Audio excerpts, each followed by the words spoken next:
அல்ஹம்துலில்லாஹி ரபில் ஆலமீன். அல்லாஹும்ம ஸல்லி அலா முஹம்மதின் வ ஆலி முஹம்மதின் வ பாரிக் வஸல்லிம் அலைஹி. அஸ்ஸலாமு அலைக்கும் வரஹ்மத்துல்லாஹி வபரகாத்துஹு. வெல்கம் டு வாய்ஸ் ஆஃப் ஈமான்.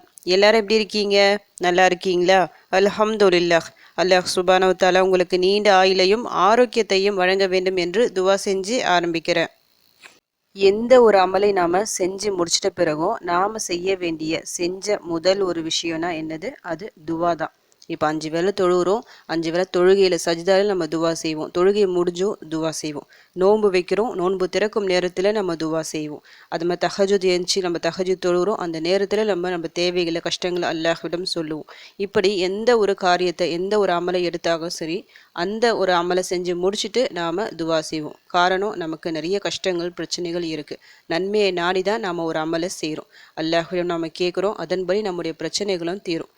இப்படி துவா செய்யும்போது சில பிரச்சனைகளுக்கு சொல்லிட்டு தனிப்பட்ட துவாக்கள் இருக்குது. நபி ஸல்லல்லாஹு அலைஹி வஸல்லம் அவர்கள் நமக்கு கற்று தந்துள்ளார்கள். இப்போ உடம்புல ஏதாவது ஒரு நோய் ஏற்படுதா, அந்த நோய் அதாவது ஆஃபியத்திற்காக நிறைய துவாக்கள் இருக்குது. இப்போ கடன் இருக்குது, ரொம்ப கடனால் ரொம்ப அவசரப்படுறாங்க, அந்த கடனுக்காகவே நிறைய துவா இருக்குது. கடன் நீங்குவதற்காக நபி அவர்கள் நிறைய துவாக்களை நமக்கு கற்று தந்துள்ளார்கள். பாவ மன்னிப்பிற்காக துவாக்கள் இருக்கு, குழந்தை வேண்டி துவா இருக்கு, அதாவது குழந்தை பாக்கியம் இல்லாம இருப்பாங்க, அவங்களுக்காக தனியா துவாக்கள் இருக்கு, குரான்ல இருக்கு, குழந்தை பாக்கியம் வேண்டி. அது போல கல்வி அறிவு அதிகரிக்க துவாக்கள் இருக்கு, நேர்வழி பெற துவாக்கள் இருக்கு, அல்லாஹ்வின் அருளை பெற துவாக்கள் இருக்கு. இந்த மாதிரி சில குறிப்பிட்ட எண்ணிக்கைகள், அதாவது சில குறிப்பிட்ட காரணங்களுக்காக துவாக்கள் இருக்கு. அந்த மாதிரி பிரச்சனைகள் நமக்கு வரும்போது அந்த ஒரு துவாக்களை நம்ம செலக்ட் பண்ணி அல்லாஹ்விடம் அதிகமாக துவா செய்யலாம். இப்போ உதாரணத்துக்கு சொல்ல போறதா இருந்தா, லா ஹவ்ல வலா குவத்த இல்லா பில்லாஹ், இது சொர்க்கத்தின் பொக்கிஷங்களில் உள்ள ஒரு வார்த்தை. இந்த ஒரு வார்த்தையை நாம தொடர்ந்து சொல்லிக்கொண்டே இருக்கும்போது, அதாவது கவலையான ஒரு நேரத்தில் மனசு ரொம்ப கவலையா இருக்கு, கஷ்டமா இருக்கு, அந்த ஒரு சூழ்நிலையில இந்த ஒரு துவாவை நீங்க சொன்னா போதும், உடனடியாக மனது நிம்மதி பெறும். இது மாதிரி குறிப்பிட்ட சில துவாக்கள் இருக்குல்ல, ஆனால் சில துவாக்கள் நமக்கு சொல்ல முடியாததா இருக்கும், சில தேவைகள் சொல்ல முடியாததா இருக்கும். அதற்காக துவாக்கள் இருக்கா கேட்டால் இல்லை. ஏன்னா நிறைய சகோதர சகோதரிகள் கமெண்ட் செக்ஷனில் கேட்குறீங்க, இந்த மாதிரி எனக்கு இந்த தேவை இருக்குது, இதுக்கு ஏதாவது துவா சொல்லித்தாங்க சொல்லிட்டு. அதற்கு சொல்லிட்டு குறிப்பிட்ட துவாக்கள் இல்லை. அப்போது அந்த மாதிரி தேவைகளுக்காக நாம் எப்படி துவா செய்வது, எப்படி துவா செஞ்சால் நம்முடைய அந்த தேவை நிறைவேறும், நம்முடைய அந்த கஷ்டங்கள் விலகும், இதை பற்றி இன்றைக்கி நான் டீட்டெயிலாக சொல்கிறேன். கண்டிப்பாக இந்த வீடியோ உங்கள் எல்லாருக்கும் யூஸ்ஃபுல்லாக இருக்கும், அவசியம் ஃபுல்லாக பாருங்கள்.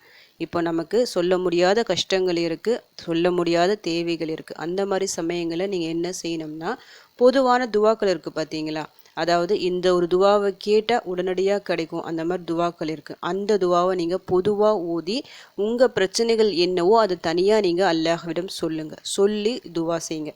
அதே போல் தஹஜுத் நேரம் சொல்லிட்டு ஒன்று இருக்குது. நம்ம சேனலில் இந்த மாதிரி கமெண்ட் போடுறாங்க பார்த்தீங்களா, அவங்களுக்கு நான் பொதுவாக சொல்கிற ஒரு ஆன்சர் என்னென்னா, தஹஜுத் தொழுது துவா செய்யுங்க. ஏன்னா அந்த தஹஜுத் நேரத்தில் நீங்கள் என்ன கேட்டாலும் அல்லாஹ் கண்டிப்பாக தருவான். அந்த மாதிரி சமயங்களை நீங்கள் கேளுங்க. இல்லை அந்த மாதிரி டைம் எனக்கு கிடைக்கல, நான் தூங்கிட்டேன், என்னால் முடியல அப்படின்றா, ஒவ்வொரு வேளை தொழுகை இருக்குது பார்த்தீங்களா, கடமையான தொழுகை தொழுதுட்டு நம்ம அல்லாஹிடம் எதை கேட்டாலும் தருவான். அப்படி தொழுது முடிச்சுட்டு ஒன்று நீங்கள் பொதுவான துவாக்களை ஓதியும் கேட்கலாம். இப்போ லா இலாஹ இல்லா அந்த சுபஹானக இன்னி குந்து மினதாலிமின், இந்த துவாவிற்கு நிறைய சக்தி இருக்குது. இந்த துவாவை நீங்கள் நிறைய எண்ணிக்கையில் ஓதி உங்கள் பிரச்சனைகளை சொன்னால் உடனடியாக பதில் கிடைக்கும். இது போன்ற துவாக்களை எடுத்தும் நீங்கள் உங்கள் தேவைகளை உங்கள் கஷ்டங்களை சொல்லலாம். அப்படி இல்லைன்னா நீங்கள் உங்கள் தேவை என்னவோ, இப்போ நார்மலாக தொழுது முடிச்சுட்டு வழக்கமாக என்ன நீங்கள் தஸ்பீஹ் ஓதுவீங்க, சுபஹானல்லா, அல்ஹம்துலில்லா, லா இலாஹ இல்லல்லாஹ், அப்படி இல்லைன்னா அல்லாஹ் அக்பர், அதை நீங்கள் ஓதுவீங்களா, அதை அவசியம் ஓதிக்கிங்க.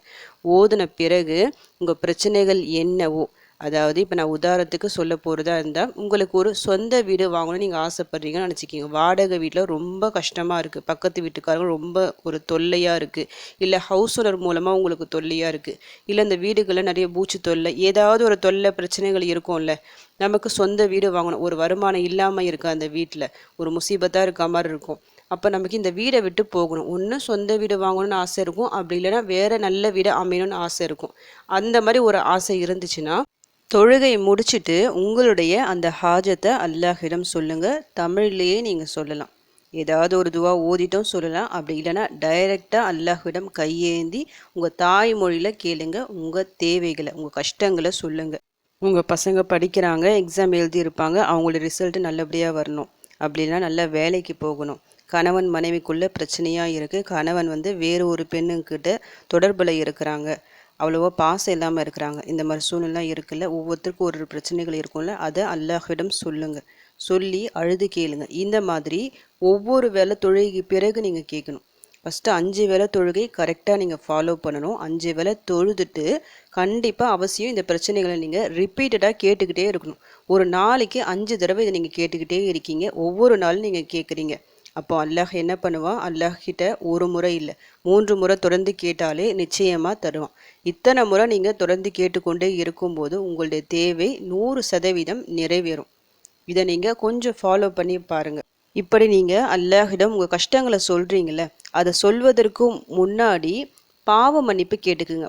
பாவ மன்னிப்புனா உங்களுக்கு தெரிஞ்ச பாவ மன்னிப்பு துவாக்கள், தௌபா துவாக்கள் இருக்குல்ல, அதை ஓதியும் கேட்கலாம். அப்படி இல்லைன்னா சிம்பிளாக அல்லாஹ்விடம் நான் ஏதாவது தவறு செஞ்சுருந்தா என்னை மன்னிச்சிடு, எந்த ஒரு தவறுக்காக இந்த கஷ்டம் எனக்கு இருக்கோ, எந்த ஒரு பாவத்தின் காரணமாக இந்த முசீபத் என்னை தொடர்கிறதோ அந்த ஒரு பாவத்தை மன்னிச்சிடியா அல்லாஹ் சொல்லிட்டு அல்லாஹ்விடம் மனதார கேட்டுட்டு பிறகு உங்கள் துவாக்களை கேட்டுட்டு பாருங்கள். 100% உங்களுக்கு இது கை கொடுக்கும். இப்படி 5 வேளை நீங்கள் தொழுகிறீங்க, 5 வேளை தொழுது முடிச்சிட்டோம், இதே மாதிரி நீங்கள் தொடர்ந்து கேட்குறீங்க. அப்படி கேட்டும் உங்களுக்கு கிடைக்கல, இல்லை இன்னும் தொடர்ந்துகிட்டே தான் இருக்குது, முசீபத் தொடர்ந்துகிட்டே தான் இருக்குன்னா அல்லாஹ் உங்ககிட்ட இன்னும் அதிகம் எதிர்பார்க்கின்றான் அப்படின்னு அர்த்தம். அதாவது நீங்கள் கேட்ட துவாக்கள் போதலை, நீங்கள் கேட்ட தௌபாக்கள் பத்தலை, இன்னும் அதிகமாக நீங்கள் கேட்கணும், இன்னும் அதிகமாக அமல்கள் செய்யணும்னு அர்த்தம். அப்போது 5 வேளை தொழுதுட்டு நீங்கள் கேட்டுட்டு எக்ஸ்ட்ரா தொழுகைகள் இருக்குது பார்த்தீங்களா, ஒரு 2 ரக்காத்தாவது நஃபீல் தொழுகை தொழுதுக்குங்க. தௌபா நஃபீல் தொழுகை அப்படின்னு நீங்கள் தொழலாம், ஷுக்ரியா நஃபீல் தொழுகை அப்படின்னு நீங்கள் தொழலாம். அப்படி இல்லைன்னா ஹாஜத் நஃபீல் தொழுகை சொல்லிட்டு நீங்கள் தொழலாம். மாற்றி மாற்றி ஒரு 2 ரக்காத் தொழுதுகிட்டே வாங்க டெய்லியும். தொழுது அதே மாதிரி துவா செய்யுங்க. அப்படியும் இல்லைனா தஹஜுத் நேரம் ஏதாவது ஒரு தஹஜுதாவது எஞ்சி நீங்கள் தொழுது துவா செய்யலாம். துஹா நேரத்தில் துஹா தொழுகை தொழுது நீங்கள் துவா செய்யலாம். இது போன்ற எக்ஸ்ட்ரா வணக்கங்களை கொண்டு அல்லாஹ்விடம் நீங்கள் உதவி கேட்கணும். இந்த மாதிரி நீங்கள் செய்யும்போது நிச்சயமாக உங்களுடைய எல்லா கஷ்டங்களும் நீங்கும். விதியில் இல்லாததை கேட்டாலும் அல்லாஹ் அதை தருவான். இது முடிவே முடியாது அவ்வளவுதான் சொல்லிட்டு நீங்களே முடிவு செஞ்ச காரியத்தை அல்லாஹ்விடம் திரும்ப ஒரு முறை நீங்கள் கேட்டாலும் அது கிடைக்கும். நிறைய பேர் இதை ஃபாலோ பண்ணி அவங்களோட தேவைகள் நிறைய நிறைவேறியிருக்கு, அவங்களுக்கு கஷ்டங்கள் நிறைய நீங்கி இருக்கு. நீங்களும் ஒரு முறை முயற்சி செஞ்சு பாருங்கள். இன்ஷா அல்லாஹ், அல்லாஹ் நாடினால் கண்டிப்பாக நடக்கும். உங்கள் வாழ்க்கையிலும் அதிசயங்கள் நடக்கும். நீங்கள் கேட்கும் ஒவ்வொரு தேவைகளையும் அல்லாஹ் நிறைவேற்றி தரணும் சொல்லிட்டு உங்களுக்காக நானும் துவா செஞ்சுக்கிறேன். எனக்காகவும் என் குடும்பத்திற்காகவும் நீங்களும் துவா செஞ்சுக்கிங்க. அல்ஹம்துலில்லாஹ். இந்த வீடியோ உங்கள் எல்லாருக்கும் யூஸ்ஃபுல்லாக இருந்துக்கும்னு நினைக்கிறேன். நீங்கள் தெரிஞ்ச இந்த விஷயத்தை மற்றவங்களுக்கும் எத்தி வைங்க. இதன் மூலம் அவர்களும் பலனடையலாம். இன்ஷா அல்லாஹ் அடுத்த பதிவில் சந்திக்கலாம். ஜஸக்கல்லாஹு கைரன் கசீரா.